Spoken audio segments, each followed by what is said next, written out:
At this Plant City house 2 years ago, the life of the Tomlinson family, Charles and Legay, Jessica and Christopher, changed forever. Christopher wandered from his mother to the backyard utility shed. Right here, the curious 2-year-old spilled a gasoline can next to the water heater.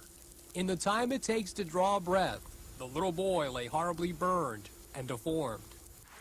Miraculously, Christopher lived, but his survival is only the beginning of an incredible journey. Tonight, we'd like you to join the Tomlinsons for a story of love, devotion, and faith, and to meet a remarkable little boy, the boy behind the scars.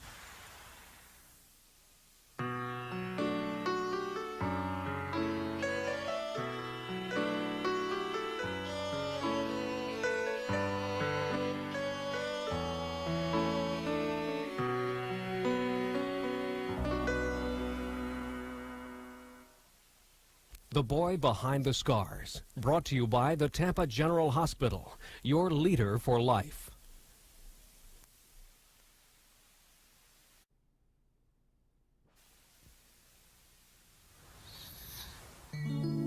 Christopher sleeps deeply.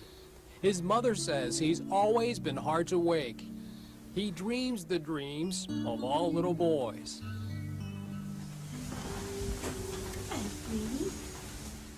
It's a morning like any other, but the days don't begin in Plant City anymore. Okay. Mommy, run me up. When I get warm. Make sure the door's locked.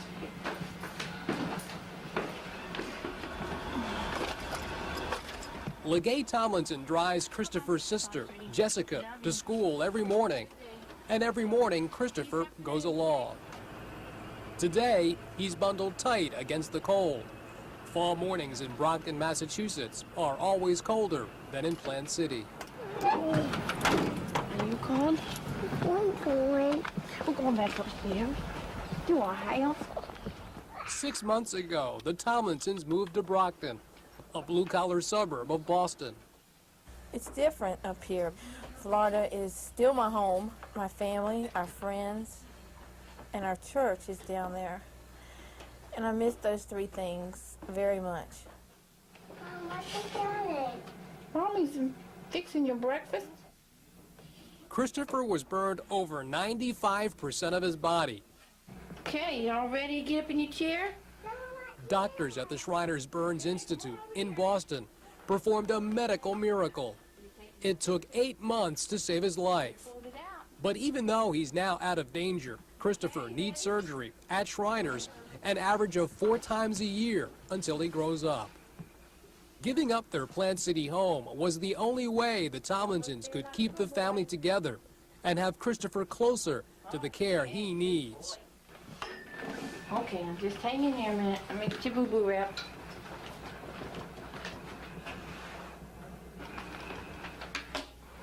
Okay, give me a hand. Okay, stab him with your fork. Okay. Hold your arm out. Good boy. Wrap it around here, wrap it around there. Let's get it all fixed. You can eat the sausage. That must be good. Is it good? Here, you sit right here. It's been a massive adjustment for all of them. Be careful. Have a good day. For Charles Tomlinson, it's an adjustment that begins before dawn. He goes off to work at an ice cream factory, a job that pays $7 an hour. That's half of what he earned at a Polk County phosphate mine. What he brings home barely pays for a cramped 2-bedroom apartment in an area that's one of the most expensive housing markets in the country. It's like starting all over again. A lot of people thought we were crazy, and even ourselves halfway thought we were crazy. There's a lot of things that we had that we don't have now, but we've gotten to be where we appreciate life, appreciate each other, being with each other, and appreciate knowing that Christopher is within a safe distance of having the proper medical care. The days at the factory are long. Charles works as much overtime as he can, at night and on weekends. Did you sleep good? The job of caring for Christopher belongs to Legay. He's alive and well, and I don't even notice the scars. He's mine. He's part of me and Charles. Yeah. You're a silly goose. You see a goose. Yeah. Okay. Mother and son were together too on that day, the day that changed their lives. She left Christopher by himself for only a moment. If I had just taken him with me to check supper, or if I had just, not turned my head, or something, and that wouldn't have happened. Just ask the Lord to take my fears away and my guilt away, because I can't live with that and take care of my kids and my husband in the proper way that He wants me to. Do you remember anything? Yes. Well, tell me what you remember. I put a gas can over. Put a gas can over. I put the water down. That's right. You pushed the gas can over? Yeah. And what happened? And I get burned. And I call my mommy. Mommy came and got you? Yeah. What happened then? And I got burned. And Mommy did get me. Mommy saved you. Yeah. I'm ashamed there.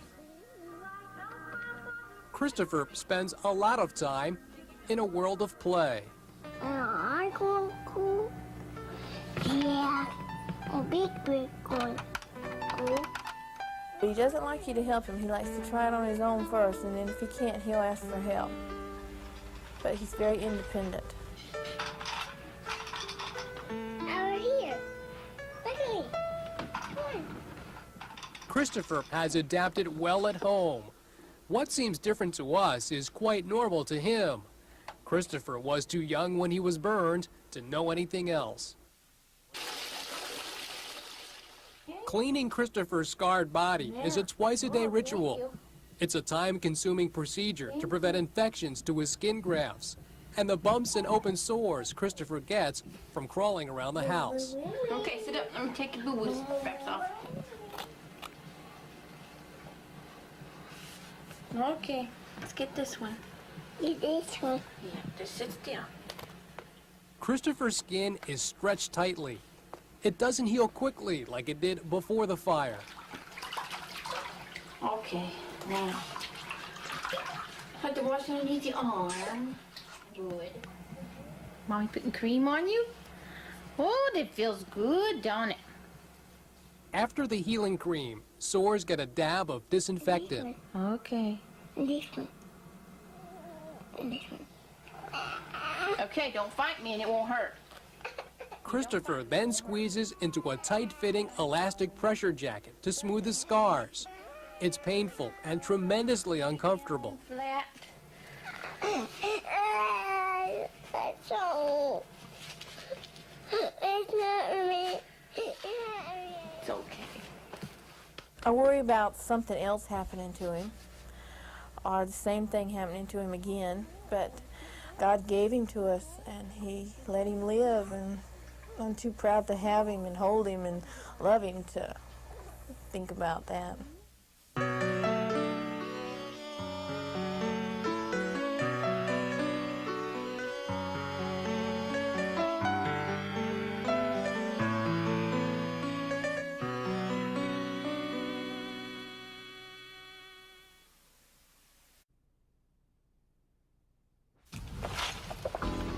Got your Bible?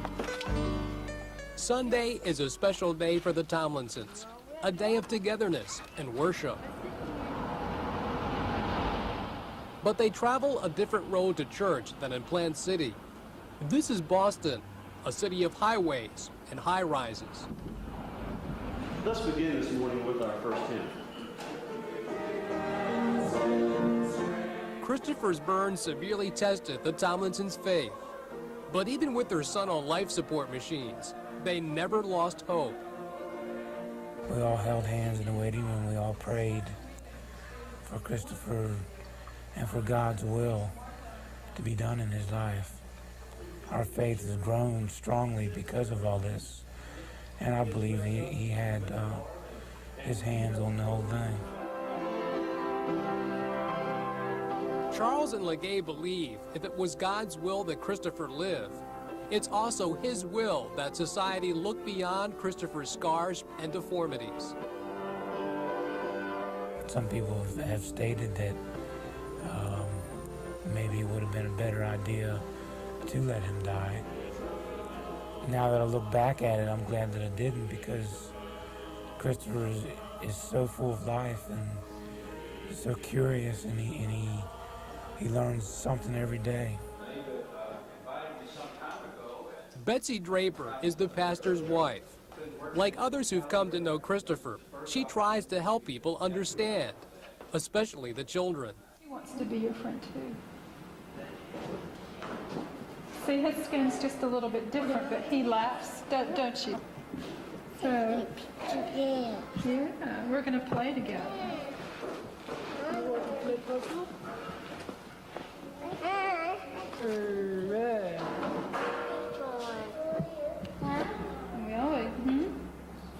What's that? You know, he's physically different, and that's scary to them. And as a matter of fact, I was afraid that they would be maybe more vicious. That sounds. I mean, that's what I was seeing, and that scared me. In public, stairs are an uneasy way of life for the Tomlinsons. Mama! Shut up and let Mommy, look at his face. Do they look away? Mm-hmm. Does that make you sad? Mm-hmm. Why does it make you sad? Because. Is it because they don't like you? Mm-hmm. They told me I'm pretty. They told me I'm ugly. That you look ugly? He'll grab a hold of my hands or, you know, hug up against me real tight, you know, to hide his face. Or he has told his daddy several times, you know, that little boy called me a monster, or that little boy said I was ugly, and he's asked me times before if he's ugly. Why was you in the hospital? Because I got a boo-boo. Where did you get boo-boos? Where'd they come from? In the fire. In the fire. LeGay and Charles know they can't protect Christopher from the cruelty. The soft, fair-skinned features of a little boy are gone forever. No. You know who that is right there? That Christopher. That's Christopher, that's right. Was you burned there? No. The best they can do is tell him the truth about why he's different. Right here. He's going to have to learn to take it. He's going to have to decide, and I'm going to try to teach him the best I can that he's going to have to respect himself, and he's going to have to see other people by their personalities and not by their skin. Daddy, come in the window. Billy. Billy. Christopher is especially close to his sister Jessica. There's no one his age to play with in their new neighborhood. A couple of times, I just think I wish he could walk. Like, we could go outside and take a walk around. I'm glad that he lived, and if you wouldn't have lived, I wouldn't feel I would be sad a lot, and I would miss him a lot because we'd play a lot together. We're right in this door here, so get ready. But Christopher's accident has taken a toll on Jessica, too. Leaving behind familiar places and faces is hard on any 13-year-old. It's even tougher since suddenly all the attention is focused on Christopher. She never says anything. She just, you can see it in her face sometimes. But we always tell her that we love her. We just have to show more attention to Christopher because we have to do more for him. Yeah. Huh? What card's from you? Well, my card. No, Daddy, which one? Daddy birthday. See that kangaroo? Is that a kangaroo? Yeah. Where's his eyes? Eyes one right there. Right there? Where's his nose? Christopher doesn't scar this family portrait. Adversity has drawn them closer and made their lives rich with love. 1, 2, 3. Happy birthday to you. I come home and I'm kind of a little mad or a little grumpy, and then I see Christopher, and it all changes. There's big things I thought were big, all of a sudden turn to tiny things.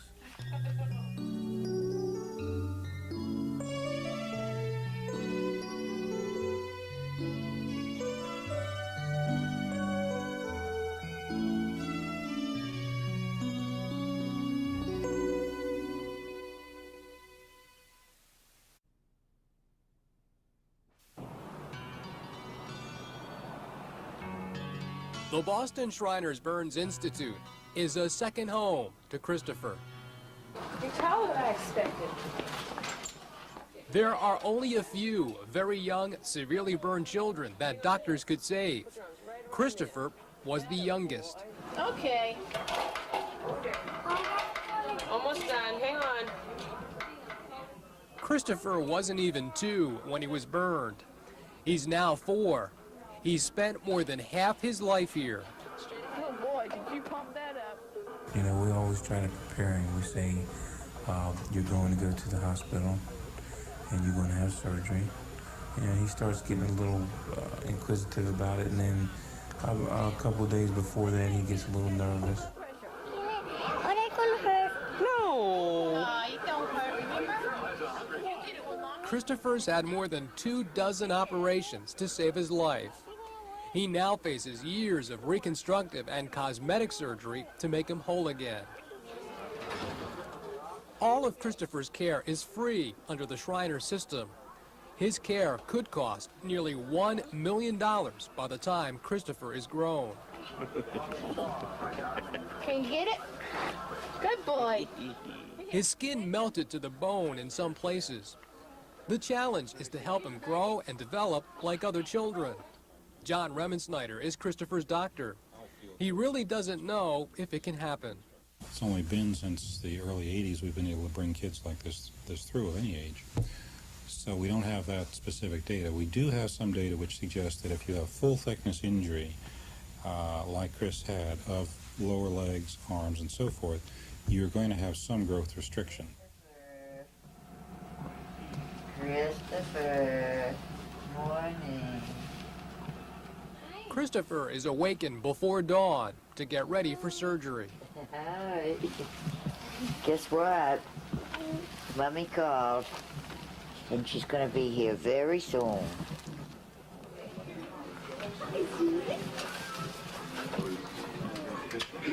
How are you? You done got your Johnny on? Legay and Charles must appear upbeat to keep Christopher calm. The surgery scares them as much as it does Christopher. I think it even gets even harder because he gets more aware of it, and you feel the pain that he has. You know, you hurt because of that. Come down here and let the doc see you. What would you like to have done today? That one or the other one? Which arm raises up higher? Can you raise it? Surgeons will cut away pieces of melted skin from below Christopher's left arm, allowing him to raise it above his head. Okay, I will go change my goods, and I'll see you in the operating room, Christopher. Is that okay? Sometimes I think, oh, will it ever end? But it will eventually. I mean, it'll slow down. It'll come to an end one day when he gets older. But I just want him to get, you know, as much help as he possibly can. Sometimes I think, well, I'm being the bad guy, rocking you to sleep to go get hurt, you know. But then I think this is the best thing I could do for him before he goes to something he don't like. he wondered if he ever see him again. Not necessarily because of the surgery, but because of the going under the anesthesia. I pray that God will watch over him as he's on the table, and to guide the hands of the doctors, to guide their hands and make it all safe. We'll be in the lobby, Carrie. Thank you.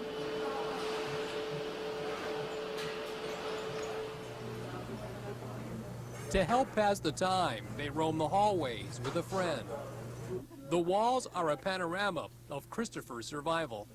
This guy was the one that was driving the ambulance, but I don't remember them having masks on. Most of the time I try to go to sleep to try to make it go by fast. The sleep isn't that good, but it helps a little bit, I think. The waiting this time is shorter than usual, about 2 hours. That's right. That's right. Okay, anyway, he's fine. Okay? Okay, thank you very much. You bet. All right. Christopher, Mommy and Daddy are here, honey. Hi, sweetie. Okay.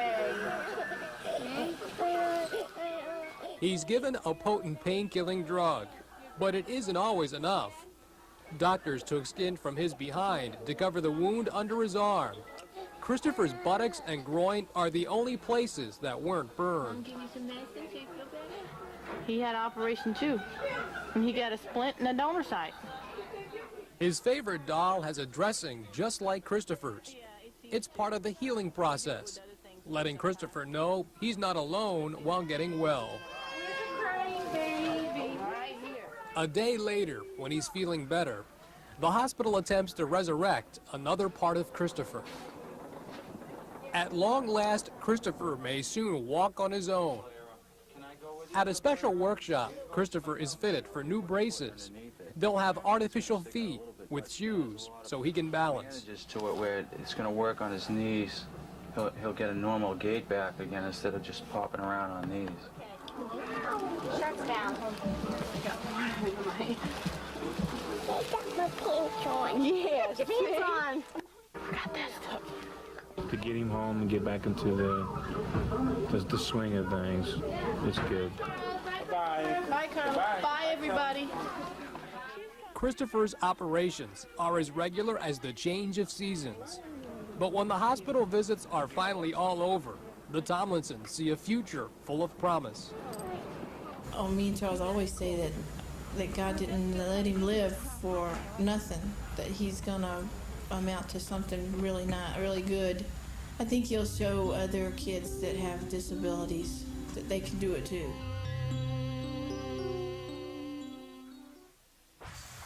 By opening their life to you, the Tomlinsons hope to share the joy that Christopher brings to them every day.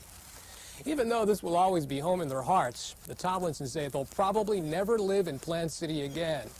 But no matter where they go, they'd like people to give Christopher a chance to show them the boy behind the scars.